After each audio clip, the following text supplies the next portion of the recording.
caro telespectador que nos acompanha a partir lá de casa, seja bem-vindo ao Análise Econômica.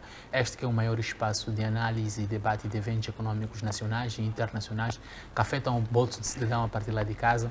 Para o programa de hoje temos como dedo de conversa e assunto de fundo o financiamento do Estado moçambicano. Este tema surge no contexto daquilo que foi a assinatura do acordo entre o governo moçambicano, representado pela Sua Excelência Ministro da Economia e Finanças, Max Tonela, e a representante do Banco Mundial em Moçambique, a doutora Ida.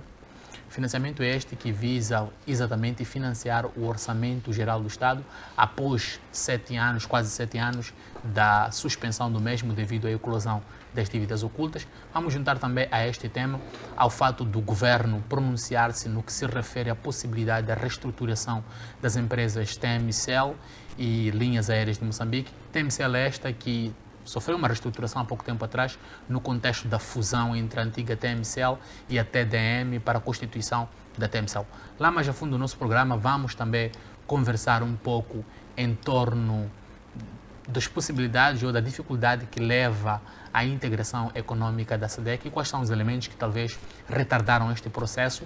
Surge isto no contexto do pronunciamento do economista e antigo secretário-geral desta instituição, Tomás Salomão, que faz referência que uma das principais razões que fragiliza ou que dificulta a integração econômica é o fato de algumas economias da região ainda permanecerem frágeis. Vamos unir também a este dedo de conversa aos lucros ou proveitos financeiros provenientes da ponte Maputo-Catembe e da possibilidade de, como estes dados não estão a ser exatamente quanto previstos, haver fragilidades ou dificuldades do pagamento do serviço da dívida.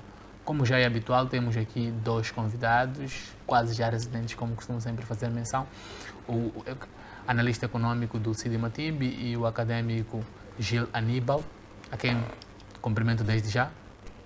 Gil. Boa noite. Dulcídio. Boa noite. Boa noite a si, ao colega do painel.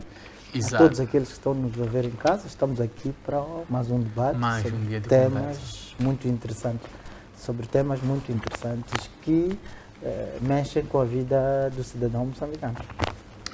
Mas não é exatamente deste ponto em que iniciamos o programa. Iniciamos o programa dando referência daquilo que é o relatório de inteligência do mercado cambial lançado pelo Banco de Moçambique, Banco Central, e em coordenação do Instituto Nacional de Estatística, em que foi referência que na última semana o metical depreciou-se em relação à moeda dólar em 0,2%, que sai dos antigos 63,19 para os atuais 63,20.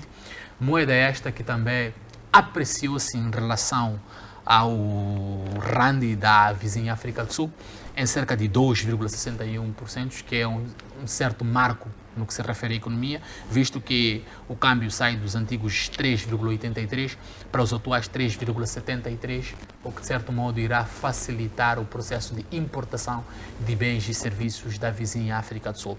Moeda esta também, segundo este relatório, que apreciou-se em relação ao euro da zona euro, o mesmo nome, em cerca de 1,59%, que sai dos antigos 64,76 para 63,79. Fazer referência que a moeda euro está a sofrer uma derrapagem nos últimos tempos. Moeda esta que agora encontra-se a quase 73 meticais, o que não era habitual. A moeda euro estava lá acima dos dólares e mais. Associado a isto, talvez ao conflito russo-ucraniano, que ainda persiste naquela zona do país. Iniciamos nosso programa de hoje, primeiro passando uma pequena VT, que faz referência àquilo que é a trajetória desde a suspensão da dívida pública até este momento, a suspensão do financiamento do orçamento do Estado devido à eclosão das dívidas ocultas ou dívidas paralelas, se assim quiserem. Na última segunda-feira, o governo moçambicano, representado pelo ministro da Economia e Finanças, Max Tonela, e a representante do Banco Mundial em Moçambique, assinaram um acordo de financiamento de cerca de 300 milhões de dólares do Orçamento Geral do Estado em forma de donativo.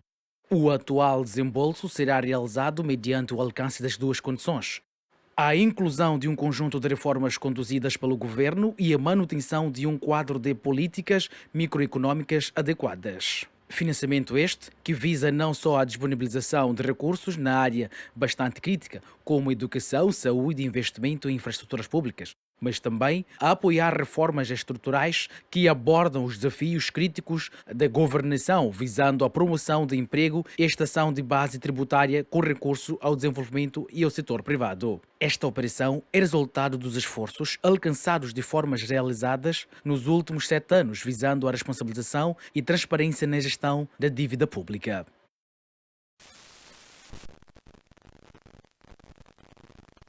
Espaço de debate. Para iniciar, inicio exatamente contigo, Dulcídio, para lhe fazer a seguinte questão. Partimos com o tema: Banco Mundial volta a financiar o orçamento geral do Estado de forma direta. Dulcídio, inicio exatamente contigo. O Banco Mundial volta a financiar o orçamento geral do Estado após 7 anos da suspensão deste financiamento direto, devido à eclosão das dívidas ocultas. Isto registra-se em um contexto que também o FMI anunciou ou financiou novamente o Estado moçambicano em junho último. Agora temos o Banco Mundial a financiar diretamente o orçamento do Estado. Isso acontece exatamente em um contexto também em que assistimos reformas econômicas no país, de um lado propostas pelo governo, falo exatamente das medidas de apoio da aceleração econômica que foram propostas pelo Presidente da República há tempos atrás. Do outro lado, reformas que foram impostas pelo FMI para que esse financiamento se verificasse. Deste lado também o Banco Mundial aparece a colocar suas limitações no que diz respeito a esse financiamento. Aqui podemos associar a isto a um problema futuro que possa vir a existir, porque estão a acontecer 3 reformas. Uma do governo, outra do FMI e agora está a ser proposta uma reforma por parte do Banco Mundial. Isto não criará problemáticas no que se refere ao modelo econômico nacional, porque estaremos aqui talvez... Algumas reformas podem não ir em concordância com as outras, não haverá uma complicação aqui dessas, algumas medidas propostas pelo governo podem não ir de acordo com aquelas que são as medidas que são propostas pelo FMI e as do FMI podem não ir de acordo com aquelas que são as medidas propostas pelo Banco Mundial. Não haverá aqui uma problemática no que se refere a isto? Bem, eu não encontro nenhuma dissonância entre o FMI e o Banco Mundial. Encontro 2 instituições muito interessadas em apoiar programas de desenvolvimento em Moçambique. Como podemos ouvir ontem, quando do anúncio deste acordo, nós ouvimos de forma clara os setores em que o Banco Mundial está interessado em investir neles. Falou-se da educação, falou-se de saúde, ouviu o ministro a dizer que também a questão da eletrificação e a questão da água potável para as populações são áreas onde nós podemos investir. Então, a minha grande preocupação é que tipo de investimento será feito, porque se nós continuarmos a investir ou continuarmos a pegar esses financiamentos para pagar despesas correntes do governo, estaremos a enterrar o nosso país e dentro, em breve, depois destes 3 anos, voltaremos a pedir financiamento ou donativo no FMI. Então, há uma necessidade de nós mudarmos a forma como nós nos posicionamos perante o aparecimento destes financiamentos, porque a história transata tem mostrado que nós não estamos a conseguir, do ponto de vista de gestão, gerir situações em que nós temos recursos financeiros. Assistiu-se grandes níveis de despesismo que o governo tem estado a praticar quando, por exemplo, chega o dia 7 de abril, as instituições do Estado têm que comprar capelano, oferecer aos trabalhadores. Isto, que, na minha forma de ver, isto constitui uma forma de nós estarmos a investir para podermos ter algum retorno amanhã. Então estamos a gastar o dinheiro de forma sem rigor, sem regras. Então isso permite com que o país esteja sempre a recuar para trás. Agora, é verdade, nós temos uma grande oportunidade desta vez. É preciso pegar esses recursos, programar de forma séria, rigorosa, para que o país possa investir em setores extremamente importantes para o desenvolvimento do país. Não podemos continuar a pegar esses recursos, gastar em áreas que não sejam de investimento. É preciso investir na educação, é verdade. É preciso investir na saúde, é verdade. É preciso investir na eletrificação do país, é verdade. É preciso investir em outros setores. Nós temos um problema sério de infraestruturas viárias neste país. É preciso que se aposte nisto. Coloque-se as estradas. Eu vi esta semana o Presidente da República estava a inaugurar uma fábrica Manica? Não, aquela, acho que é de Niassa, Quamba. Então eu fiquei um pouco preocupado. Comecei a ver que há de produzir óleo em quantidade. Mas como é que esse óleo há de vir para Maputo, para Nampula e para Beira, para que esse óleo seja vendido? Então, há esta preocupação. É preciso que nós olhemos de forma séria a forma como nós vamos escoar os produtos, porque senão estaremos a fazer grandes investimentos e depois, daqui a 5 daqui a 5, 6 anos, vamos ver que perdemos, tal e qual nós assumimos o modelo econômico, desde o pré até esta fase em que depois aparece o Banco Mundial a dizer que não falhou no modelo econômico. Eu acho que não é o problema do modelo econômico que se escolhe. Não sei se as pessoas estão interessadas em voltar para o socialismo, mas eu acho que este modelo econômico, o que temos que fazer é gerir o bem público com rigor, com transparência, porque isto é que vai permitir com que o país possa crescer. É interessante por exemplo, uma das condições da regra de conduta de funcionário do Estado é que ele deve ter sigilo profissional, mesmo quando ele se apercebe que o diretor da instituição ou o PCA do instituto público, ele está a dilapidar os recursos. O papel dele é manter o sigilo profissional. Nós temos que passar disto. Há casos em que nós temos que manter o sigilo. Por exemplo, a questão da guerra, em que há uma descoberta das forças de inteligência de Moçambique de que há gente que está na beira e que proprietária das bombas de combustível que estão a financiar o terrorismo. Eu penso que isto é que tem que se manter como segredo. Não é nós estarmos a olhar alguém que está a proceder mal, não está a cumprir com os procedimentos que estão nos manuais de trabalho das empresas e depois nós pedir ao cidadão que ele seja sigiloso porque teve esta informação por causa da sua função. É preciso ultrapassarmos isso, passarmos para a transparência. Como pode-se ver, o Banco Mundial pede e diz que há de fazer auditoria, há de seguir para perceber o que é que está a acontecer com o dinheiro que há de doar. Isto é preocupante. Exato, transparência é um dos fatos que o Banco Mundial faz referência como um dos elementos cernes para que este financiamento retome, exatamente. Então, é preciso que se cumpra com estas medidas e a gente comece a fazer as coisas com um pouco de rigor. Então, a outra questão que quero levantar é a questão de nós investigarmos os assuntos com seriedade para trazer soluções que sejam soluções que podem, a longo prazo, surtir efeito. Agora, parecer com um conjunto de palavras muito bonitas, sem que, de fato, hajam estudos necessários que comprovem que nós temos que seguir este caminho, havemos de desembocar na ideia das dívidas ocultas. Havemos de desembocar na grande vergonha que nós tivemos de o Estado moçambicano, com tantos profissionais, alguns nossos professores que nos ensinaram, não conseguiram produzir a folha de salário. Isso é preocupante para o meu país e eu estou um pouco preocupado com isso, porque algumas das coisas que eu estou a dizer é que aprendi dessas pessoas. Então, é preciso que as pessoas sejam sérias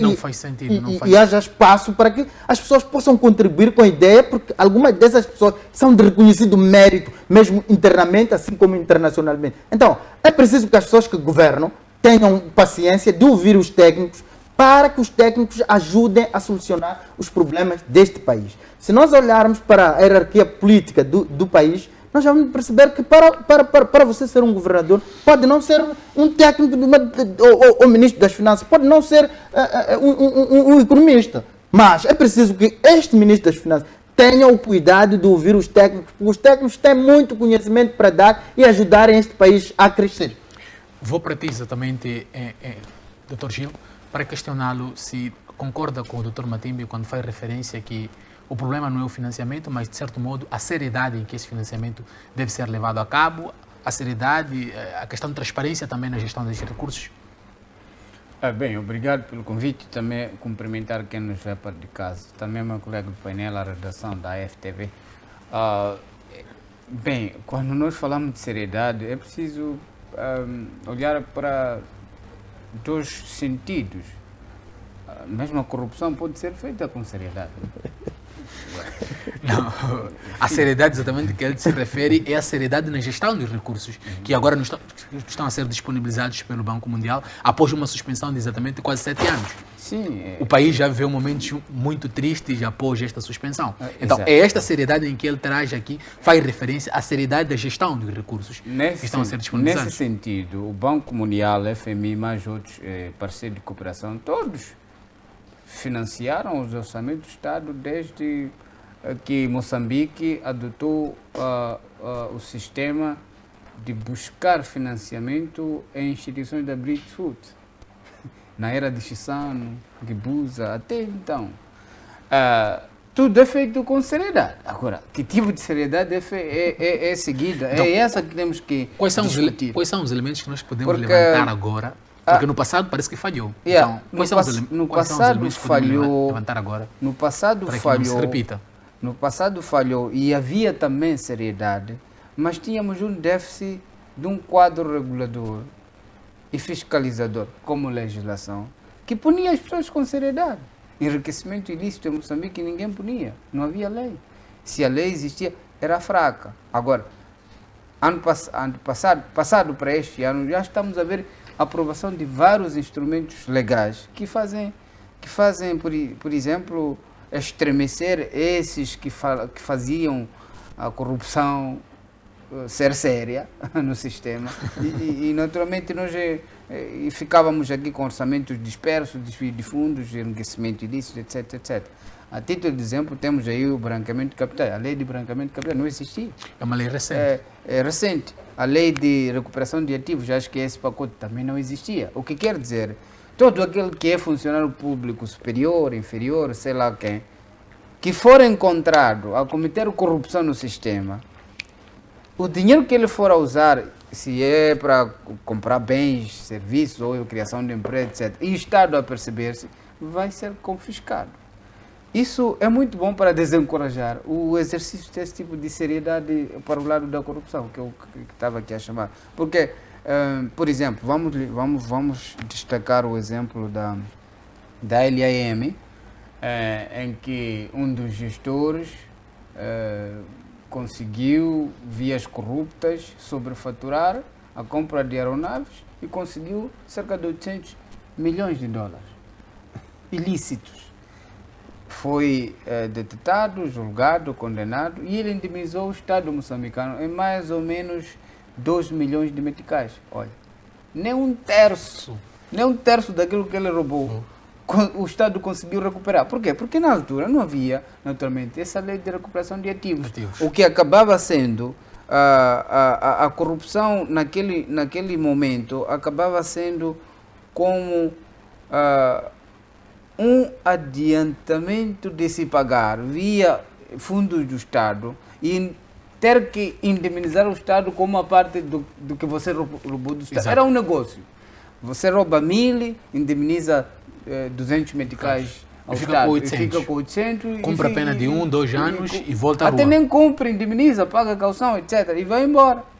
Mesmo que seja expulso, mas você já fez a vida, como se diz. Exato. Agora, olhando para as ciências econômicas, quer dizer que a retoma do financiamento do FMI, Banco Mundial, mais outras instituições, corporações financeiras que eu penso que vão voltar, o Banco de Desenvolvimento Africano também está por aqui, significa 2 sinais. Significa que o governo de Moçambique, desde que se apercebeu que é preciso melhorar a transparência na gestão da coisa pública, veio criando instrumentos internos de fiscalização das finanças públicas para, naturalmente, acompanhar aquilo que chamava de transparência. Exato. Então, isso animou os mercados internacionais. O Banco Mundial é um mercado financeiro internacional. O FMI também é um banco internacional financeiro. Mas outros parceiros. Animou. E esse é um dos requisitos. Como é que o dinheiro, quando chega lá, encontra a sua gestão salvaguardada por meios legais? Porque o Estado, principalmente moçambicano, é de leis e as leis têm que funcionar. Agora, isso significa que o governo conseguiu resgatar a confiança junto dos parceiros de cooperação? Essa questão exatamente que ele faria. podemos dizer que o governo moçambicano resgatou a credibilidade no mercado financeiro internacional neste momento? Eu penso que sim, uma vez que primeiro indicador de que o governo de Moçambique conseguiu o resgate da imagem junto dos parceiros de cooperação é a retoma de negociações, financiamento pelo FMI e não o Banco Mundial. O Banco Mundial já vinha fazendo, mas indiretamente. Mas o principal indicador de que o país pode receber financiamento externo por outras vias que não seja ele é o FMI. Porque o FMI, apesar de ser uma plataforma de também injeção de financiamento, é um conselheiro financeiro internacional. Então, este conselheiro, ao decidir retomar o financiamento direto ao orçamento do Estado, significa que o governo de Moçambique, liderado por Sua Excelência Filipe Jacinto Nunes, conseguiu resgatar essa credibilidade do país. Associado a isso estão os processos de julgamento das dívidas, como dívidas ocultas, os crimes do INSS, que são crimes muito estranhos ao Estado, que, se quisermos entrar em detalhes, devemos perceber que alguns até aparentam serem crimes do Estado, principalmente as dívidas ocultas. Eu penso que é um crime do Estado, uma vez que integra na componente dos sujeitos processuais muitos parceiros institucionais do Estado, inclusive até gestores superiores do próprio Estado. Então aquilo parece um crime do Estado. Então, ao se julgar isso, e ao se julgar mais outros processos financeiros, econômicos, e ainda com esta corrida de aprovação de normas de recuperação de ativos, em financiamento ilícito também associado ao terrorismo, etc. Isso é um dos mecanismos de que o país está a caminhar junto com os parceiros de cooperação. Quando eu digo junto com os parceiros de cooperação, estou a referir naquele sentido em que as exigências desses parceiros de cooperação estão sendo acatadas, estão a andar acauteladas pela... Mas, Gil, não corremos o risco, por exemplo, destas reformas estarem a sobrepor-se uma sobre a outra? Eu penso que não. Eu penso que não, porque, primeiro, nós, como Moçambique, não temos como Estado, não temos um plano de longo prazo. Todos os planos que fazemos são planos com a visão de 5 anos, visão do governo. Então, é por isso que a FMI entra com exigências de cumprimento dessas medidas em 3 anos. Estamos a falar na vigência do mandato. Do atual mandato. Exatamente. O Banco Mundial também entra com a mesma lógica. Exato. De que vamos financiar, mas com um prazo de 3 anos. Então, todo esse pacote dos financiamentos que estão sendo injetados no sistema, eu chamo isso de crescimento financeiro, quer do FMI, quer do Banco Mundial, estão dentro daquilo que é, primeiro, a visão do governo atual e a visão dos parceiros dentro desses 3 anos, para que se crie um mecanismo legal para com que os próximos governos encontrem resistência de, naturalmente, cometimento de crimes financeiros ou enriquecimento ilícito via orçamento do Estado, via injeção de divisas por parceiro de cooperação, porque esses dinheiros às vezes não eram usados para, naturalmente, os fins que eram propostos. Daí que esta filosofia do Banco Mundial, esta filosofia do FMI de investir em projetos do governo é muito arriscada. É muito arriscada porque os governos passam, mas os projetos, se não são executados com uma transparência, com uma continuidade, como dizia, sempre há ruptura. Dizia o meu colega do painel, olha, o Presidente da República estava a inaugurar o que é a fábrica de processamento de óleo em Niassa. Mas sim, é importante que se inaugure. Por quê? Porque Niassa, se for a lembrar, os 10, 15 anos atrás, era uma província fantasma, tecnicamente falando. Era uma província que não se falava em termos de recepção de investimentos de grande vulto. Mas com Filipe Nunes o que nós vimos é que foi não só inaugurar esta fábrica de processamento de óleo a partir de uma base de girassol plantado em Niassa, mas também implantou-se ali uma grande fábrica de produção de lítio. Lítio é uma grande... O que o Matibe faz referência é a questão das vias de acesso. Venho para aí. A rede comercial. Venho para... na verdade, As realizações não param por aí. A província de Niassa não tem capacidade de absorver todo o óleo que será processado por aquela fábrica. Não, obviamente, tem que estamos a momento. pensar em distribuir para o país até Neste posterior. momento tem. E não sei se concorda comigo, Dulcide, que o fato é que a província de Niassa não tem capacidade de absorver aquele óleo. Não. Obviamente que estamos a pensar para o país. E estamos a pensar para o país, a rede comercial, de certo modo, por vias de acesso, não possibilita Tem um interesse nós a deixarmos mobilidade. de Venho para gastar aí. divisas para ir comprar eu óleo venho na para aí. África do Sul. Importarmos o nosso óleo que vem de Niassa. Então, a rede comercial seria o primeiro fato. Eu Nós venho temos para que aí. pensar como distribuir para depois... Mas também queria colocar algumas deixa-me terminar. Vai terminar e vai sustentar as perguntas que vou colocar. O Gil diz que nós resgatamos a credibilidade no mercado internacional. Do ponto de vista econômico, eu não vejo nenhum indicador que podes usar para sustentar isto. Esta credibilidade. Porque os indicadores macroeconômicos deste país, nesta altura, não sustentam essa ideia. Agora, eu não percebo muito dos assuntos políticos. Pode ser que, do ponto de vista político, existam outros elementos que sustentem. Mas, do ponto de vista de indicadores macroeconômicos, a inflação está a crescer e, em breve, vamos chegar a 2 dígitos. O nosso metical, como esteve-se aqui a dizer, está a se depreciar. O nível de emprego no país é um caos. Eu não encontro elementos que sustentem, do ponto de vista econômico, esta posição de que nós resgatamos as instituições. O que eu vejo é que o Banco Mundial deu o donativo que deu porque percebe que as camadas mais vulneráveis neste país estão, nesta altura, a sofrer. Pessoas que estão em Cabo Delgado e em todo este país. Então, a retoma do FMI, assim como do Banco Mundial, eu penso que não estrutura nenhum elemento de credibilidade do Estado moçambicano. Não vejo. Do ponto de vista político pode existir, mas os indicadores macroeconômicos não nos dizem isso. Podemos olhar para eles e, a partir deles, começarmos a encontrar... Não sei se eu posso trazer os detalhes. Acho que já deu... Caro telespectador, vamos a um curtíssimo intervalo e voltamos dentro em breve para este dedo de conversa.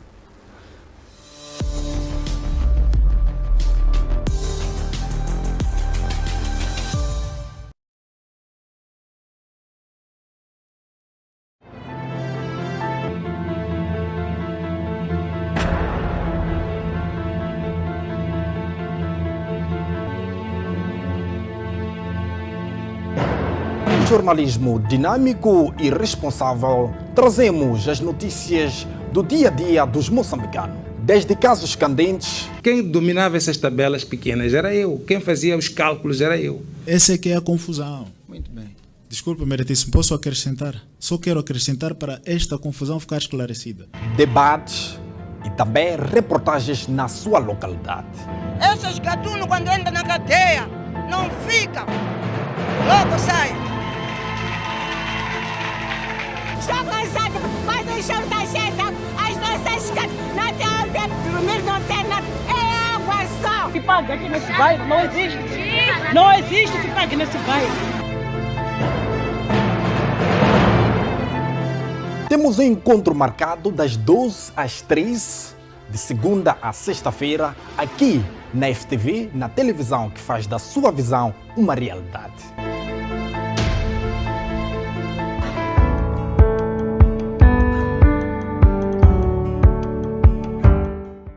Caro telespectador, pensando em ti, a FTV traz o programa Viver a Vida, um espaço criado para reflexões sábias sobre como trilhar o caminho da vida com tranquilidade, optando sempre pelos atos certos. Trazemos momentos de debate com individualidades entendidas na teologia e outras áreas da ciência. Um homem não pode amar duas mulheres na mesma intensidade. E que esta família, quem tem mais poder, mais força, sou eu, porque eu é que mudo o apelido dela. Okay. Não é ela que muda o meu apelido.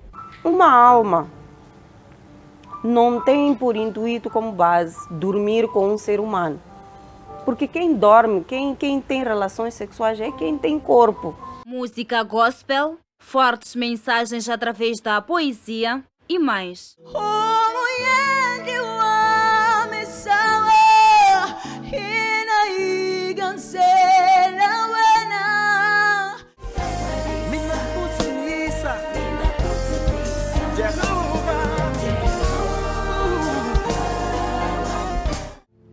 Nipamisi kama kungu ya davulosi, shikwe bukulu kumaja.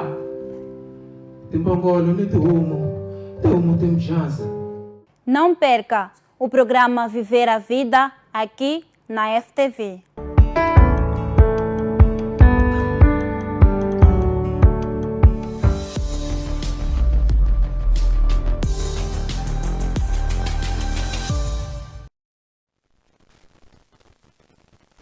Bem-vindo a este espaço de análise e debate de eventos econômicos internacionais e nacionais que afetam, de certo modo, a economia nacional.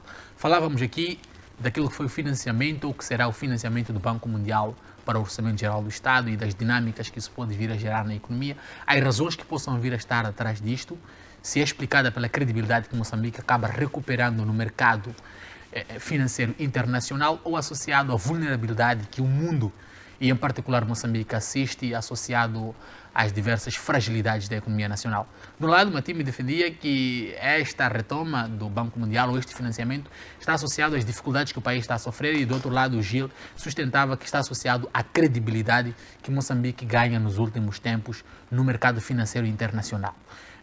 Continuo exatamente contigo, Matimi, fazer referência aqui de vulnerabilidade que a economia esteja a sofrer, possa vir ser uma das razões que assume para que o Banco Central, para que o Banco Mundial voltasse a Moçambique, a sustentabilidade. Mas temos de um lado o FMI, que volta em junho último, a financiar em um alto valor, mais de 600 milhões de dólares, e o FMI e o Banco Mundial agora em 300 milhões, como primeira tranche, envolvido algum tempo. Haverá uma outra operação, ainda neste ano vai se negociar essa operação, e a outra no ano 2023. Isso tendo em conta a gestão da atual tranche e a transparência em que será levada a cabo e o cumprimento dos objetivos. Falava-se da política macroeconômica, falava-se da questão também da transparência da gestão da coisa pública.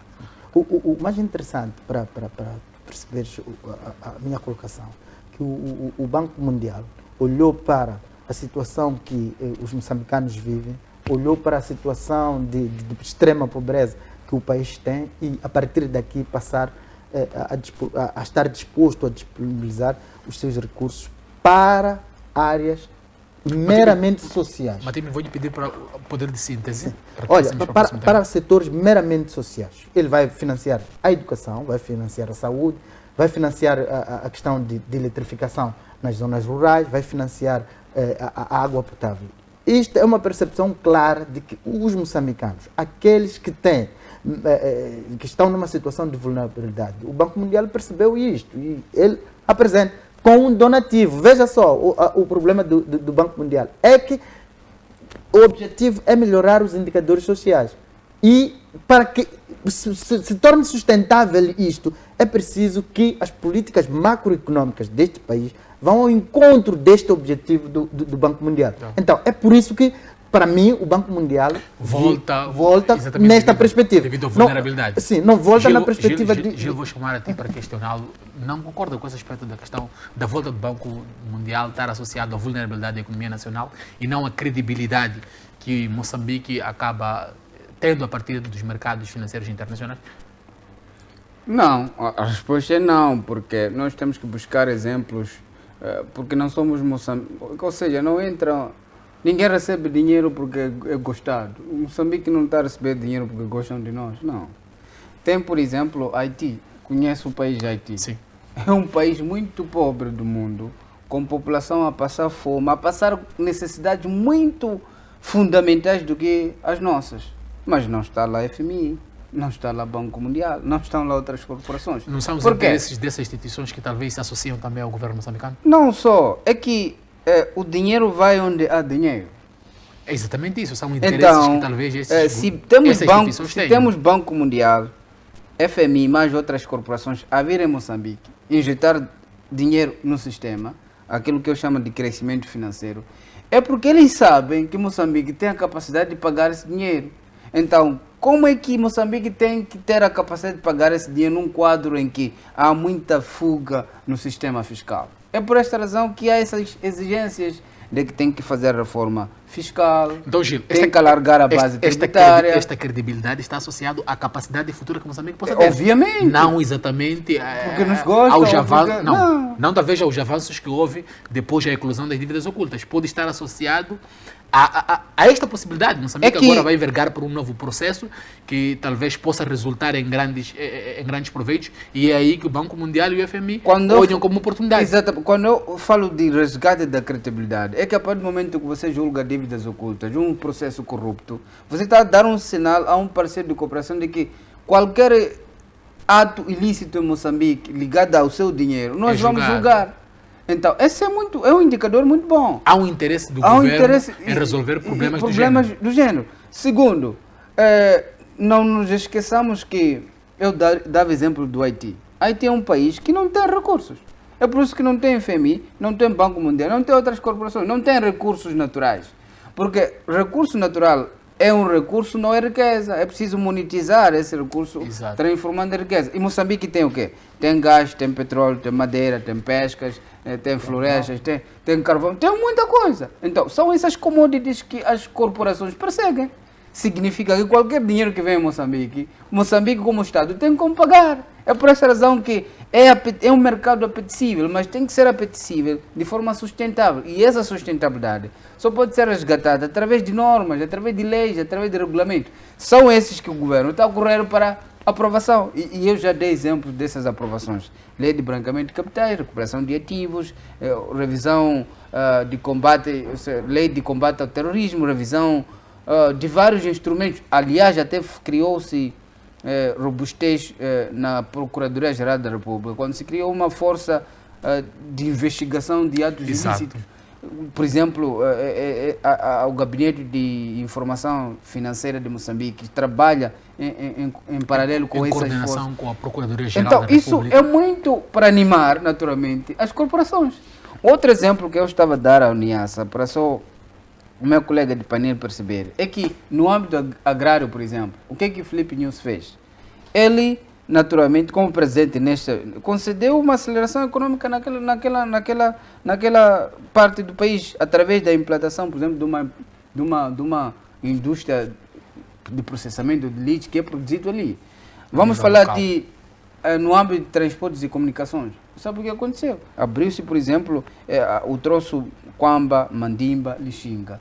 E esse troço Mandimba, Quamba, Lixinga, rodoviário, que depois liga com o ferroviário, porque o comboio agora já está a sair de coisa, como se chama?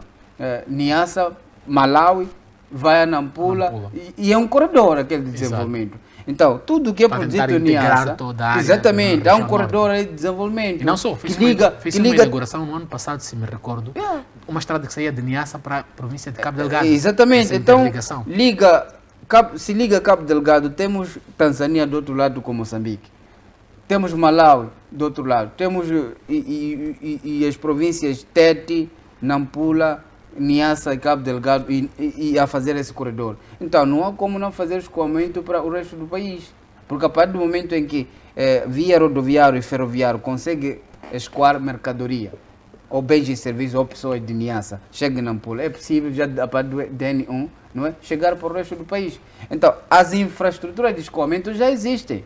O que deve se fazer é incrementar naturalmente os projetos de desenvolvimento daquele país, aliás, daquela província, porque nós já sabíamos que Niassa já era uma província muito esquecida, não havia esse desenvolvimento. Daí que eu dizia que é preciso olharmos as nossas análises econômicas. Sim, há que melhorar os indicadores macroeconômicos, concordo, mas para que se melhore os indicadores macroeconômicos é preciso legislação. É preciso fazer reformas. E essa legislação e essa reforma que está sendo aqui naturalmente imposta, diria eu, imposta porque o governo está sendo obrigado a acelerar o processo de reformas públicas. É esta questão que eu colocava exatamente no início, se não existe possibilidade de haver sobreposição de interesses. Eu penso que não haverá, uma vez que tudo está calculado em 3 anos deste mandato. Então, o governo tem que acelerar, mesmo essas 20 medidas aprovadas aliás, anunciadas pelo Presidente da República, que carecem de uma legislação. Carece de uma legislação, tem que passar pelo Parlamento moçambicano, serem legisladas, tem que passar pelo Conselho de Ministros para serem regulamentadas. Exato. Para ligar o quê? A ideia do Presidente ao Estado. E o Estado só é ligado através de leis. Então eu penso que é esse caminho que mostra aos nossos principais financiadores de que estamos interessados como moçambicanos a resgatar a confiança. Sim, eu estou interessado em dizer duas coisas. Quero dizer Vou lhe dar 30 segundos. Sim, a questão do Banco Mundial vir para aqui para Moçambique e dar os 300 milhões de dólares que se falou, dá como donativo. Eu penso que é um pouco, já dá um sinal. É um pouco... Não, quando nós falamos de donativos, parece alguma coisa grátis. Poderíamos também fazer uma questão. Quando alguém quer oferecer uma coisa, não precisa assinar acordos. Você assina acordos para oferecer porque coloca algumas condições. Tudo bem. A questão de transparência ele coloca lá. Precisa de assinar acordo. O fato de assinar acordo não significa que aquilo não é grátis. Tudo bem. Então, por que o Banco de Moçambique, aliás, o Banco Mundial não foi a Haiti ir fazer naturalmente o mesmo? Não, obviamente essa questão dos interesses talvez dessas instituições. Então, daí que nós estamos aqui a dizer. Tem outros interesses, mas por enquanto o Banco Mundial está a mostrar que está a financiar o país para que se vá ao encontro dos problemas que a população vulnerável de Moçambique tem. Se formos a fazer uma análise muito profunda do impacto desse investimento, o Haiti é um país com 300 milhões de dólares, não se reduz a pobreza. Não se reduz a pobreza. Mas é um valor os 300 milhões. Começa-se de um sítio. Quer FMI, nós não podemos marginalizar isso e dizer que 300 milhões não é nada. Começa-se de um sítio. Não, o pacote que existe, o pacote que existe para Moçambique é de 4,8 mil milhões de dólares. É por esta razão que o próprio Banco Mundial disse: estes desembolsos vão ser faseados mediante o cumprimento de requisitos. Agora, o que é isso? Significa que o governo tem que acelerar com as reformas impostas, reformas legais para criar um ambiente de negócio não é sustentável. E essa sustentabilidade, como dizia, não há emprego, etc. Olha, não há nenhum governo no mundo que cria empregos. Quem cria emprego é o setor privado e a própria sociedade. O papel do governo é criar leis, regulamentos e outras normas para que exista um ambiente de negócio sustentável. É isso que o governo exige. Daí que essas 20 medidas estão lá. Em economia, quando se calcula o PIB, existe uma rúbrica de consumo e de investimento para o governo. O problema é onde o governo está a investir. Este é que é o problema. Não é que o governo não pode investir. O governo investe e cria emprego. Por isso que temos empresas estatais do governo que é para criar emprego. Não, em Moçambique, por exemplo, o maior empregador é o Estado. Acho que nós vamos... Esse é o segundo tema, acho que vamos debater disso. Essa filosofia de que o governo tem que criar, ou o Estado tem que criar empregos, é muito perigosa, por um lado. Porque, como dizia, quantos milhões de moçambicanos temos? Qual é o papel das empresas? Temos 32 milhões de moçambicanos. Qual é o papel das empresas? Para terminar. Não, uma empresa estatal emprega quanto? Em média, vai não, acho que as empresas estatais são criadas com interesse social, que talvez o setor privado possa não achar tão lucrativo, então, e o Estado faz uma intervenção. Então, nós ouvimos há anos, o Presidente da República disse que 300 funcionários em média. Empregos. Esse aqui é o caminho, através do quê? Só para lhe esclarecer, a Secretaria de Estado de Emprego e Juventude, ou Juventude e Emprego, é uma plataforma, aquele não é um setor em que o governo está a usar para a criação de emprego. Aquilo não cria emprego. Ali é uma plataforma multissetorial de governo, através das suas instituições, setor privado, através das iniciativas, tudo colocar os principais atores no mercado. Concentra ali para que ela seja a promotora e financiadora, vamos dizer assim, financiar no sentido de angariar mais juventude, exato, etc. Para a criação de não só emprego, mas também... Mas temos que passar por promover essa análise. Temos que ter o cuidado. O governo tem uma rúbrica de investimento. Este investimento o governo faz para quê? Não é para gerar emprego? Depende do tipo de investimento. São levados como elementos que possam vir a galvanizar a própria economia. Porque, por exemplo, neste momento, o governo pretende potencializar e colocar o setor privado no centro. E é certo que o governo não podemos ter, mas o Estado também tem um papel. Quer dizer, o maior empregador do país não pode ser o governo, concordo. Mas o governo investe e emprega gente. Vamos aos números. Os funcionários e agentes do Estado de Moçambique são cerca de 386 mil. Quantos moçambicanos existem em Moçambique? 32 milhões de moçambicanos. Todas as instituições do Estado, só temos 386 mil. Esse é um indicador bastante perigoso, porque Então, se estamos a colocar o setor privado, o setor público como o maior empregador, o FMI, e se emprega apenas esse número... E o FMI aparece a dizer que a carteira de empregabilidade no Estado está muito cheia. Está sobrecarregada. É preciso parar com as contratações no setor público. Significa, nos próximos 5 anos, o governo, o Estado, não pode contratar para as instituições, não pode contratar para as suas empresas, porque a carteira está cheia. Então, como é que você livra o desemprego na juventude? Moçambique, naturalmente, é um país com muita juventude. Como é que te livras essa pressão de desemprego num contexto em que o governo não pode nem criar emprego, nem anunciar como o setor privado? É o alto emprego, é a sociedade que tem que fazer a economia. É por esta razão que essas medidas todas visam acelerar a economia. É como quem diz, retirar um pouco o Estado da sua responsabilidade de ser o maior empregador, o que é muito perigoso. Potencializar o setor privado. Mas, caros convidados, vamos para o nosso segundo tema e vamos aqui falar um pouco sobre a integração econômica na SADC e talvez dar um embasamento teórico sobre quais são as razões que levaram, de certo modo, a demora para esta integração econômica.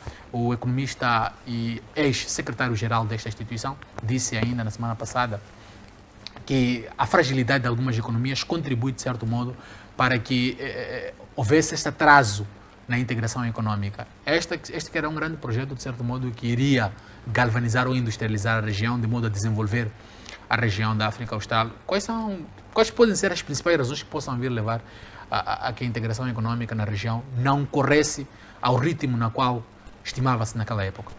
Contigo, Matimbis. Eu vi as declarações do Tomás Salomão, que as empresas ou os Vou-lhe pedir o poder de síntese, porque na verdade discutimos bastante no primeiro tema. Um pouco atrasadas do ponto de vista econômico, é que estavam a atrasar este processo. Isso faz algum sentido, porque os países precisam de fazer algum estudo para perceber como é que eles vão participar desta aldeia global. Se a situação é de entrar para você estar numa situação em que você vai depender dos outros, realmente é preciso que os países tenham um pouquinho se protejam deste, porque não vale a pena nós estarmos a ser entulhados por produtos que vêm industrializados, que vêm dos outros países para o nosso país, quando nós, ao fazermos isso, estamos a gerar níveis de emprego muito elevados. Por exemplo, a indústria de caju, anos atrás, teve este problema. Nós produzimos castanha de caju aqui, a castanha de caju não era processada em Moçambique, era levada a bruto para ser processada em outros países. Isto constitui um problema que precisa de uma solução. Então, eu acho que as economias fracas da região estão-se a precaver desta situação. Mas que eu concordo aqui que não há outro caminho. O caminho é este, porque de haver integração. Por quê? Por causa simples da definição de organização.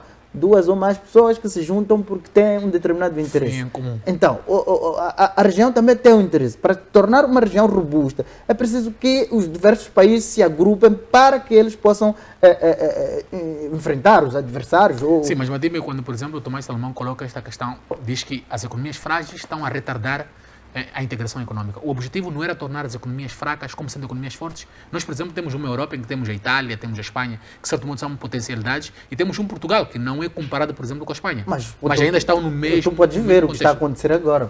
A Inglaterra abandonou porque sente que ele tem maior peso relativamente a questões dos países da periferia. Então, a Inglaterra retirou-se.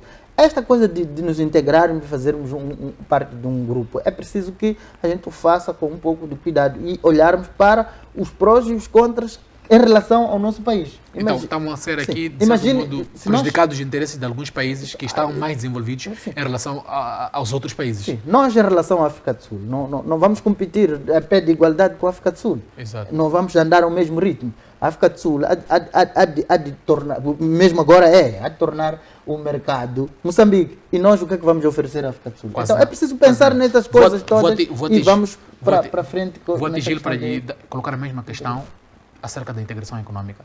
Será que, de certo modo, o grande gabarito de alguns países da região, como por exemplo da África do Sul, possa vir a prejudicar ou foi a razão do prejuízo para o não desenvolvimento da integração econômica na região da SADC? Você já deu a resposta. Deu exemplo Espanha, Alemanha e Portugal. Portugal é pobre relativamente a esses países que dizem. Então, significa que a resposta é não.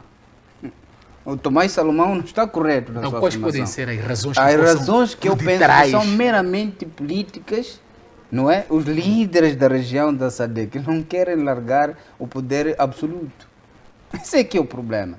Só para lhe dar o exemplo, não há parlamento único. A SADC não tem um parlamento. Até hoje está-se a discutir um parlamento da SADC. Não existe.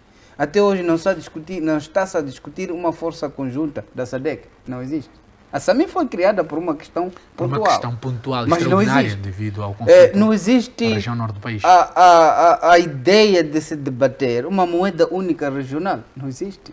Então, a integração econômica dos países, primeiro, é consensualizada pela moeda única regional. Mas nós não temos. Gil, vou lhe questionar, colocando exatamente esta questão de alguns países mais desenvolvidos.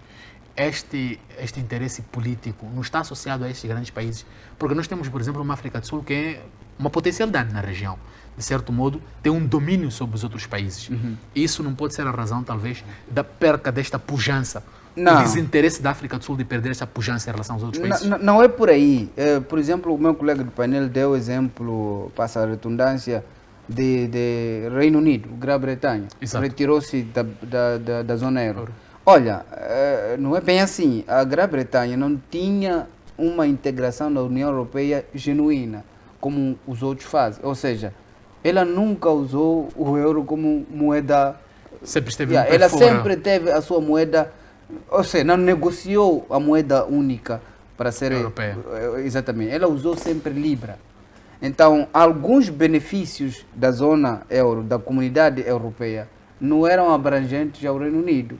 Tinha uma parte dos benefícios, como mercado único, baixa cobrança de taxa de transações de bens, aquela componente toda macroeconômica, mas não genuína. É por isso que foi fácil a sua retirada. Então, o que a União Europeia faz?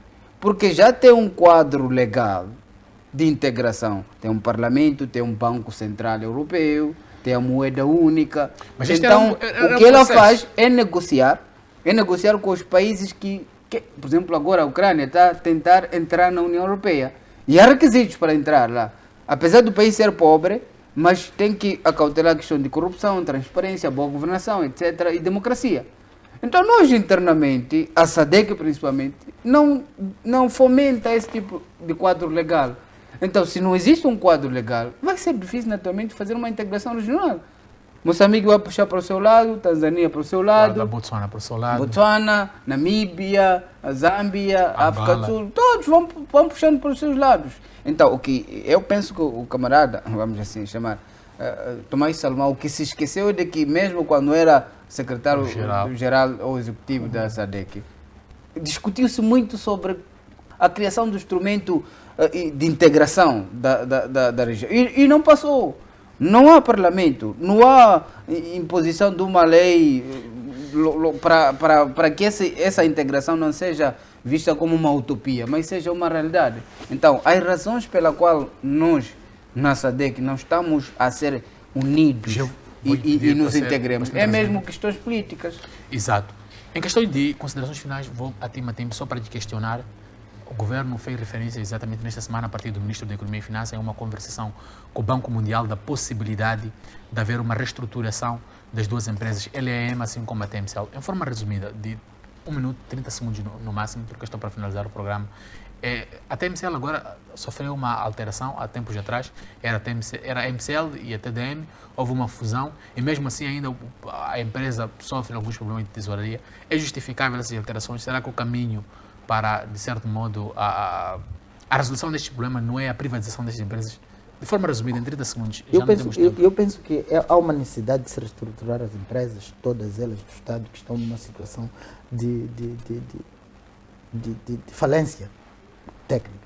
É preciso reestruturar essas empresas, encontrar formas de buscar financiamento para reestruturar. Mas eu sempre a minha preocupação está virada a como é que com esses recursos, quando nós reestruturarmos a empresa, como é que vamos gerir essa empresa? Vamos respeitar as regras, vamos respeitar o rigor que o Banco Mundial pede.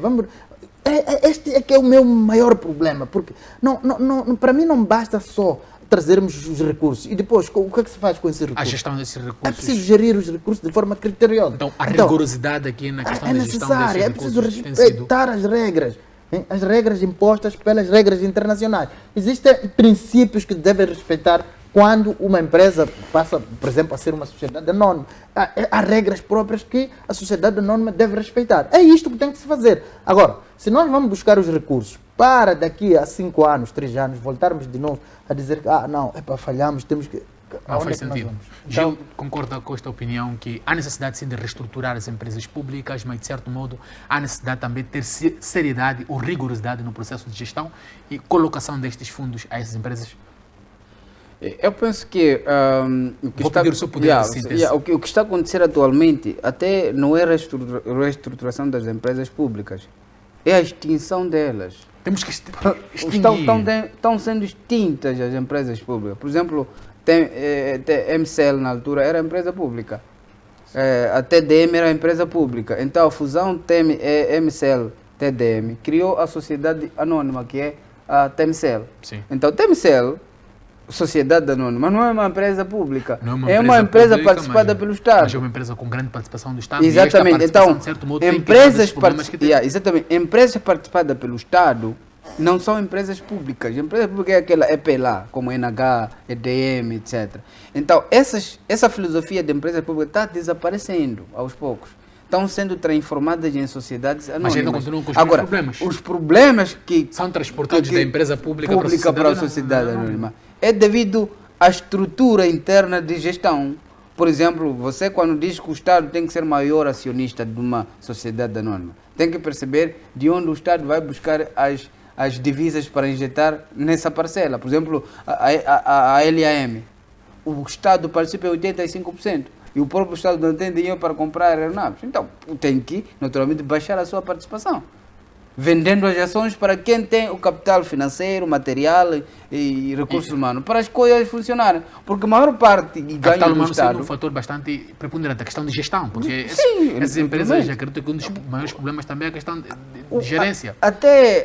Eu penso que as empresas no qual o Estado participa, ele não é obrigado a participar lá mais, com alta percentagem.